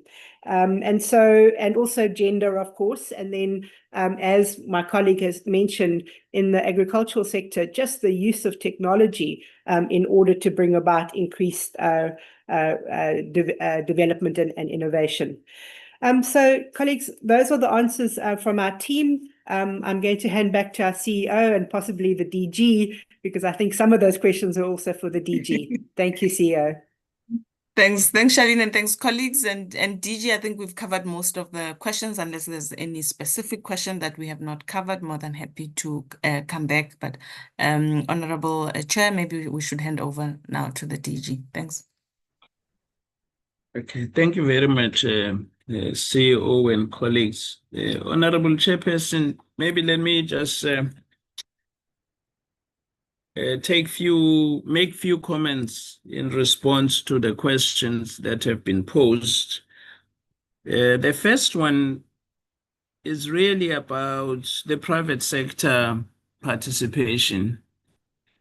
This is the concern or a challenge that the department has actually admitted previously, partly because the entire system acknowledges that it is rather quite hard in South Africa to get the private sector to be involved as much as they ought to be in the activities of the national system of innovation, including making the necessary investment in R&D, which is contrary to what is happening elsewhere in the world, where the private sector investment is over 50%. In South Africa, it's below, it's roughly 45% or so.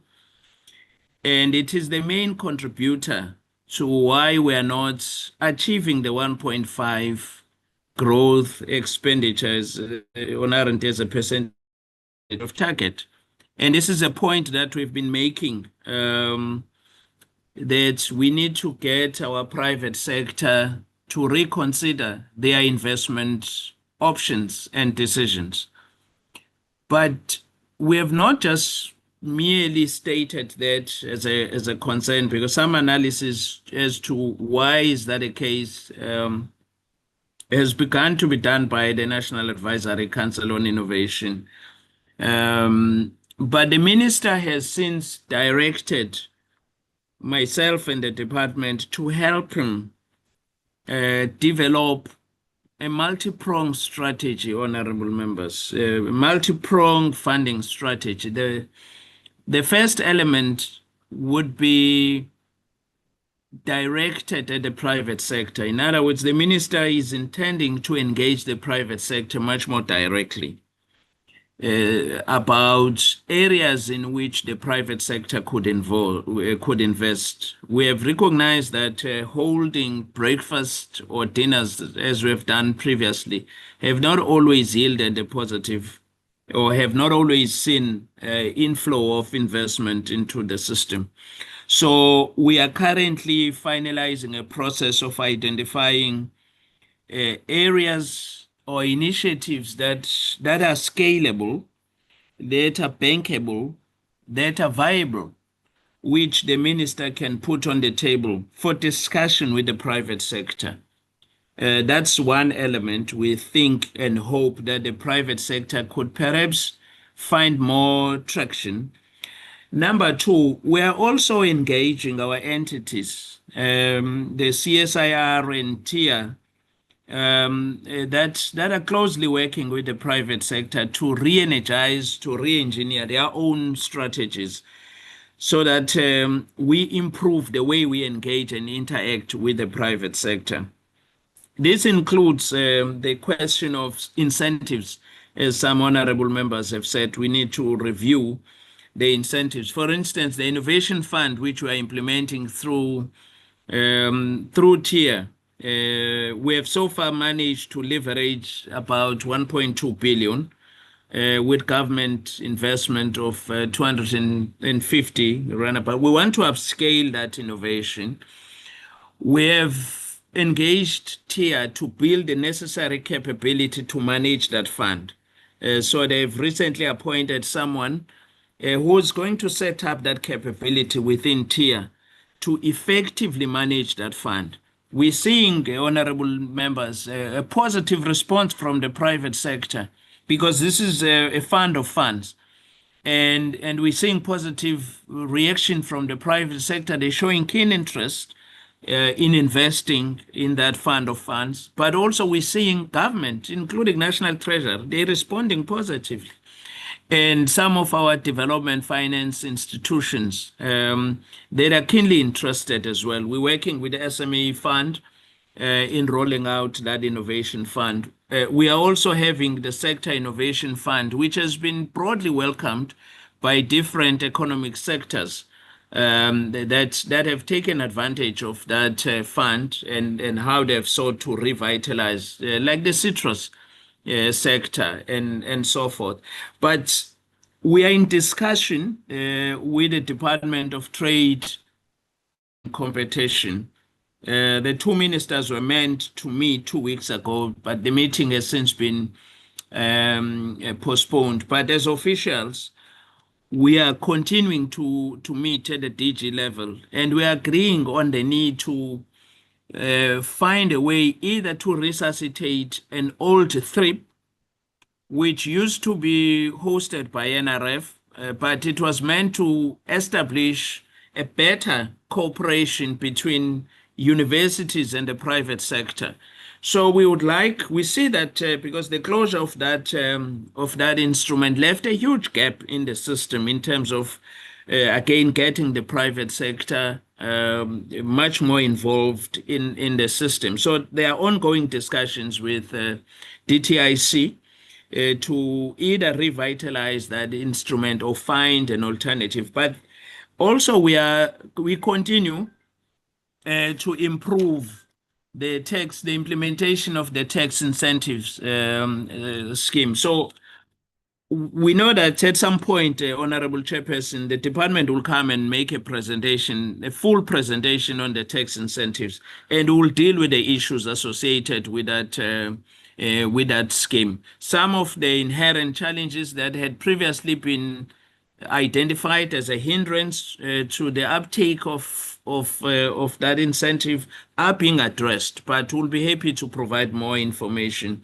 Internally within the department, through the minister's leadership, we have also agreed to reorganize ourselves so that we have a dedicated portfolio focusing on the private sector and to consolidate all instruments, incentives instruments within the department so that we have a much more better and a sharp focus on how to engage the private sector. But I must then make the final point around that, the private sector, Chair, that maybe with the positive signs of a recovering economy, in 2 years' time, there may be better results. The outlook may be better on R&D because there's a correlation between the economic growth as well as progress that's being made in respect of, or the movement at least, on the side of growth expenditure on R&D. So the constrained and economic activities has been attributed to our inability to realize that 1.5. Again, so we are working closely with other government departments, including National Treasury, that is busy amending the PFMA, so which would soon be going to Cabinet and then for public comments. There are some proposals in that PFMA that may or other changes that National Treasury is planning, which may help us at least as a sector to see some improvements in respect of the funding and or resources of our institutions. So again, on the issue of the budget cuts, I think with your permission, Chair, maybe when the minister and the deputy minister comes, and then engage separately with the portfolio committee, we will then engage on that question about the implications of the budget cuts and what is it that the department is intending to do in response to the budget cuts. I think maybe let me propose that we engage on that question at that level. Suffice here to say that we are looking at all of our initiatives with a view of identifying those that we consider to be catalytic, that require upscaling, which again, we would be pushing for more investment by National Treasury. Our minister is said to meet the Minister of Finance around making available additional funding to the sector. But the Minister of Finance said we will need to indicate to him the areas in which, if, as and when the state is able to make additional money available, which areas will require funding. So we are in that process of identifying those critical areas that the minister can then engage the Minister of Finance, including, of course, international funding. I must then indicate, Chairperson, that once a Cape memo has been through Cabinet, the minister had expressed keen interest to come to the Portfolio Committee and present our view on the geopolitics of STI and the funding implications triggered by the US withdrawal of funding. There is work that was done, completed by the working group appointed by the minister, whose outcome is currently captured in the Cape memo that is going through the internal government processes.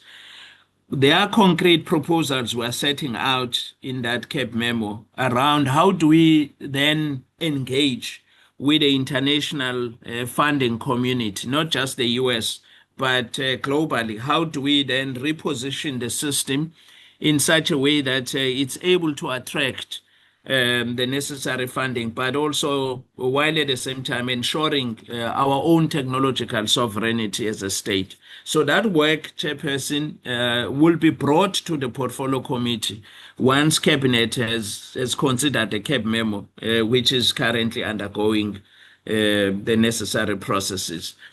And then, of course, the funding, the donors would also be engaged separately as part of us strengthening and improving funding into the system.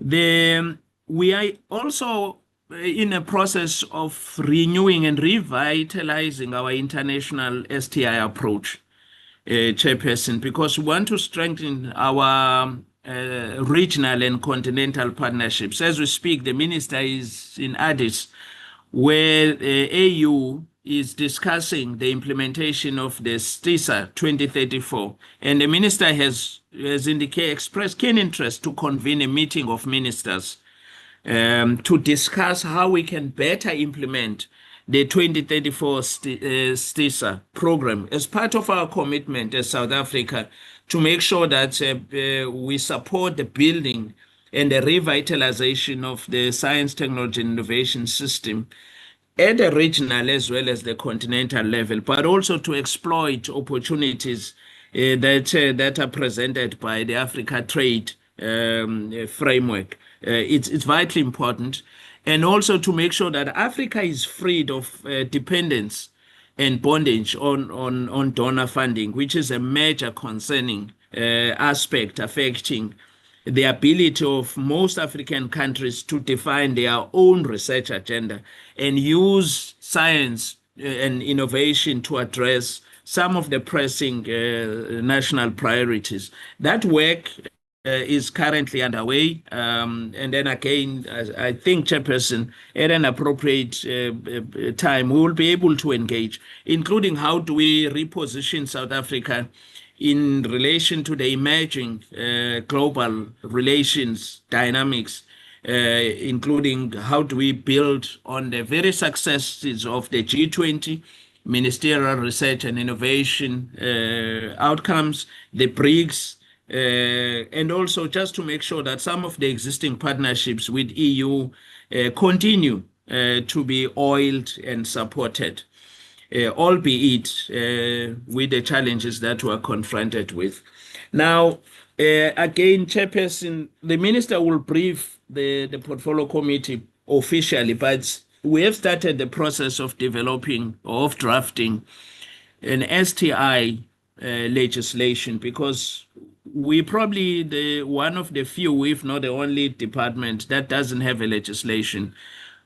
Our entities are all established by acts of parliament, but the department and the system doesn't have a legislation. So we are hoping that once government has finalized its processes, that bill will come to the Portfolio Committee, and we're envisaging that through that bill, we'll also be able to deal with some of the persisting and institutional architecture type questions about whether we are structured properly, whether our institutions are fit for purpose, whether there is no mandate creep or duplication between the various institutions, whether there are no gaps in the system that may require us either to merge, integrate, or create new institutions and facilities.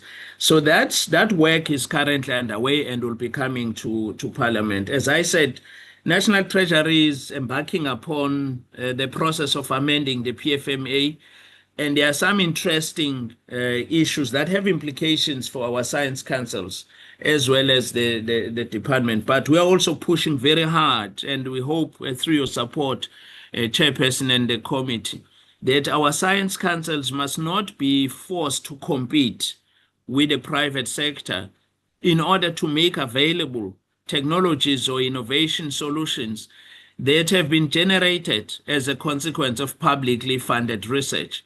So some of the questions that honorable members have been asking about the impact or the uptake of our work, it's precisely, honorable members, on that basis that you will hear this concern, whether it's CSIR, whether it's TIA, it's SANSA, complaining, even HSRC complaining that when they have to provide or offer services to other government departments, they have to compete. And unfortunately, in most cases or in some instances, they are not able to compete because they don't have the necessary resources to compete with institutions with a critical mass. And yet government would have invested. So we're pushing very hard for a dispensation where these entities must be seen and treated as the first point of call by government departments across all three spheres of government to be utilized to make sure that the solutions that they've generated are utilized to solve some of the pressing challenges that our system is facing. Indeed, there are a lot of solutions that our science councils have put on the table, but it's up to government whether those solutions are utilized or not, including CeSTII. CeSTII is a research, it's a research entity. It doesn't implement any intervention. It's up to government to decide what to do with the recommendations emanating from studies that or the insights that CeSTII provides. So we hope that in time, and that's why we keep strengthening institutions such as CeSTII, so that their work is robust, is rigorous, is credible, elected, and we want to promote it so that it informs evidence-based policy, not just to our department, but all other departments that stand to benefit from its work. So maybe the last 2 points to indicate. Let me just check if I haven't left anything. So yes, the department will continue to support CeSTII because it created it and we continue to fund, but we're also supporting CeSTII as part of our set of institutions in the system. And we're in the process, as I said, of making sure that we improve, we pivot the system. We want to take the system to the next level. The entire system must be able to respond positively to the socio-economic challenges. We want to improve impact. The HSRC itself has reoriented its strategic outcome. So do NRF and the CSIR. The focus is on outcomes and impact. And we therefore seek to make sure that everyone is involved. Maybe just to make 3 points around research and the role and the impact of research, which is sometimes not easily understood. That research institutions such as CeSTII will not always provide concrete solutions, but their research is necessary to offer sound technical base for any decision making. That's one of the greatest contributions that CeSTII, HSRC, and others could be making. But it is up to us as policymakers what to do with that evidence. Their research offers us with a range of options from which to choose. But secondly, it is institutions such as CeSTII, honorable members, that help us to know whether our policies are working or not working. And by implications, society gets to know whether government policies are working or not through the rigorous work that bodies like CeSTII. So the mere fact that CeSTII keeps telling us that we have set targets that are not moving in the right direction in itself is quite helpful in terms of policy orientation. But it's also about them helping us to continuously identify emerging or persistent inequalities in society. It is through the work of bodies such as CeSTII that helps government and helps stakeholders to appreciate the widening inequalities or gaps. So maybe, Chairperson, let me stop there at this stage on the understanding that perhaps when we come with the minister and the deputy minister, we would then be able to deal with other issues that were raised of policy nature. That were raised by the committee, and then we may be in a position to provide updates on other issues that I've touched on, which are currently underway inside government.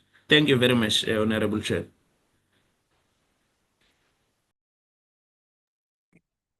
Thank you so much, DG, and thank you to the CEO and the team. And thank you all, honorable members, for availing yourself for this meeting.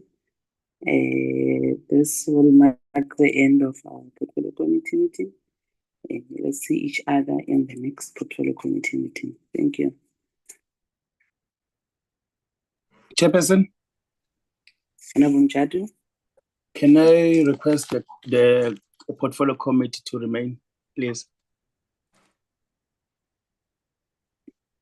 Honorable Njadu.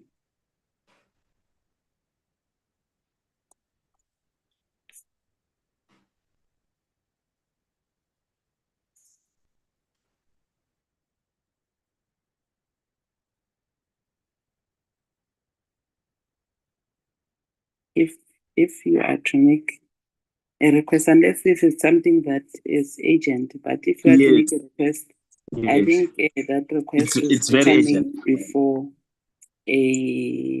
before the meeting start, so that we indicate that there will be committee business. But if there's anything, you can address it with me. I think I can address it outside the meeting. Okay, no problem. Okay. Sure.